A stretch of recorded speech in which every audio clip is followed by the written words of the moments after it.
بسم اللہ الرحمن الرحیم۔ رسول اللہ صلی اللہ علیہ وسلم نے فرمایا، جس نے محمد صلی اللہ علیہ وسلم کی اطاعت کی اس نے اللہ کی اطاعت کی، اور جس نے محمد صلی اللہ علیہ وسلم کی نافرمانی کی اس نے اللہ کی نافرمانی کی۔ ایک بار ایک بندے نے اللہ تعالیٰ سے کہا، اے اللہ، کتنا اچھا ہوتا کہ 4 چیزیں ہوتی اور 4 چیزیں نہیں ہوتی۔ پہلا یہ کہ زندگی ہوتی پر موت نہیں ہوتی، دوسرا جنت ہوتی پر جہنم نہیں ہوتی، تیسرا دولت ہوتی پر غریبی نہیں ہوتی، چوتھا صحت ہوتی پر بیماری نہیں ہوتی۔ تب اللہ تعالیٰ نے فرمایا، اے بندے، موت نہ ہوتی تو میرا دیدار نہ ہوتا، غریبی نہ ہوتی تو میرا شکریہ ادا کون کرتا، جہنم نہ ہوتی تو میرے ہستی سے کون ڈرتا، بیماری نہ ہوتی تو مجھے یاد کون کرتا۔ جب تم کسی شخص کو اس کی دولت کی وجہ سے عزت دینے لگو تو سمجھ جانا تم نے اپنا ایمان کھو دیا ہے۔ کیا لکھوں میں محمد صلی اللہ علیہ وسلم کی شان میں؟ سب کچھ تو لکھ دیا ہے خدا نے قرآن میں۔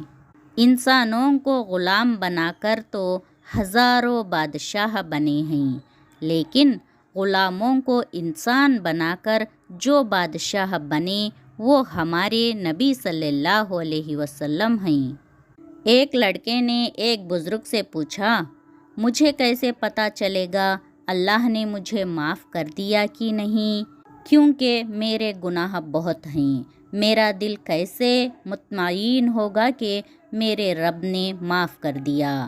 بزرگ نے کہا، اگر اللہ نے تجھے آنسو دے دیا نا تو سمجھ جانا اللہ نے تجھے معاف کر دیا، کیونکہ وہ ہر کسی کو آنسو نہیں دیتا، وہ اسی کو آنسو دیتا ہے جس کی دعا کو وہ قبول کرتا ہے، جسے وہ معاف کرتا ہے۔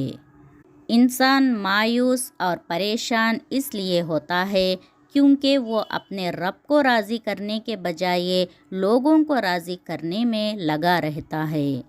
حضرت امام حسین رضی اللہ تعالیٰ عنہ کے فرزند حضرت امام زین العابدین لوگوں میں کھانا تقسیم کر رہے تھے۔ ایک شخص نے کہا، آپ نے مجھے پہچانا نہیں؟ آپ نے فرمایا، میں تجھے کیسے بھول سکتا ہوں؟ جب ہم کربلا میں قیدی تھے تو نے ہمیں پتھر مارا تھا۔ اس شخص کی آنکھوں میں آنسو آ گئے، اس نے بھر آئی ہوئی آواز میں کہا، آپ پھر بھی مجھے کھانا دے رہے ہیں؟ آپ نے فرمایا، اس وقت ہم تیرے در پر آئے تھے اور وہ تیرا سلوک تھا، اب تو ہمارے در پر آیا ہے اور یہ آل محمد کا سلوک ہے۔ ایسے ہوتے ہیں محمد صلی اللہ علیہ وسلم کے گھرانے والے۔ دعا مکافات عمل ہے، عمل کا بدلہ کسی کا بھی صبر ضائع نہیں کرتا۔ یقین رکھو صرف اللہ نے اس دنیا میں بھی اور آخرت میں بھی آپ کے ساتھ کی گئی ایک ایک اذیت کا بدلہ لے کے رہے گا، اور بے شک وہ بہترین بدلہ لینے والا ہے۔ وہ انسان زندگی میں کبھی نہیں ہار سکتا جس کی امید اللہ سے ہو۔ حضرت حسین رضی اللہ تعالیٰ عنہ ڈھول بجانے نہیں گئے تھے بلکہ ڈھول توڑنے گئے تھے۔ حضرت علی رضی اللہ تعالیٰ عنہ سے پوچھا گیا کہ آپ کی پسند اور دل کی چاہت کیا ہے؟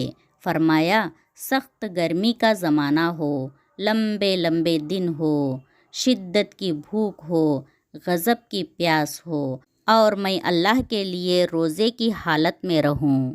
سبحان اللہ۔